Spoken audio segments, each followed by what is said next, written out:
గౌరవనీయులు శ్రీ జగన్మోహన్ రెడ్డి గారి పిలుపు మేరకు ఏదైతే ఈ రాష్ట్రంలో పెట్రోల్ డీజిల్ పై అడ్డదుడ్డంగా రేట్లు పెంచి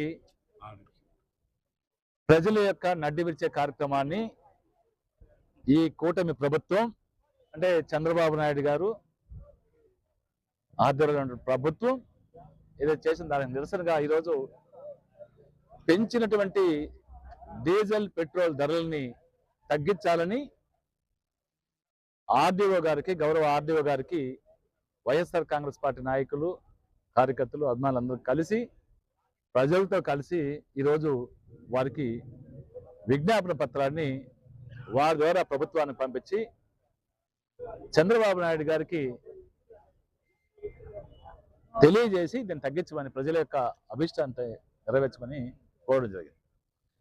అయితే ఒకటి చెప్తున్నా, చంద్రబాబు నాయుడు గారికి సిగ్గే ఉండదు.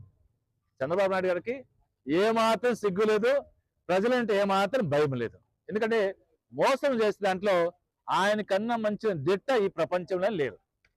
అబద్ధాలు చెప్పే దాంట్లో చంద్రబాబు నాయుడు గారిని మించిన అబద్ధాలు కోరు దగాకోరు ఈ రాష్ట్రంలో కాదు ఈ ప్రపంచంలో ఉండరు. ఎందుకంటే ఇక్కడ ఒక మాట చెప్తారు, అక్కడ ఒక మాట చెప్తారు, అన్ని చెప్తారు. ఆయనకి పక్క వాళ్ళు నవ్వుతారేమో, మనల్ని హేళనగా మాట్లాడతారేమో అనే సిగ్గలేదు ఆయనకి. ఎందుకంటే ఉదాహరణకి గ్యాస్ ఎన్ని సంవత్సరాల నుంచి జనాలను వాడుకొని తెలుసు.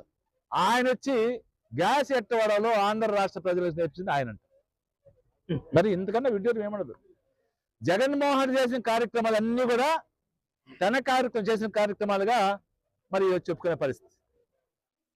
ఫ్యాక్టరీలు కావచ్చు, ఇండస్ట్రీస్ కావచ్చు, అన్ని కూడా ఏదైనా కూడా ఈ రాష్ట్రంలో మెడికల్ కాలేజ్ అయితే వాటిని ప్రైవేట్ పరం చేసే పరిస్థితి.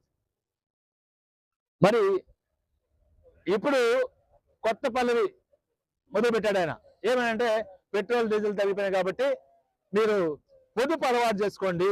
ఆయన మాత్రం పొదుపు అలవాటు చేసుకోడు, మనం పొదుపు అలవాటు చేసుకోవాలంట. దూరం తక్కువ సైకిల్లో పోవాలంట, కార్లో పోవాలంట. మరి కార్లో పోయే వాళ్ళు కార్ పూలింగ్తో పోవాలంట. 10 మంది కలిసి ఒక కార్లో పోయేటట్టు ఆయన పోతుందా? 10 మంది కలుపుకుని మంత్రులు ఆయన కలిపి పోమని చూద్దాం. మంత్రులు ఆయన కలిపి సెక్రటరీ పోతారు కదా, అందరు మంత్రులు మనం ఒక టెంపో వెహికల్ తీసుకొని పోతామని చెప్పండి, ఒక బస్సులో పోతామని చెప్పండి, పోతారా? ఆయన మాత్రం పొదుపు పాటించడు.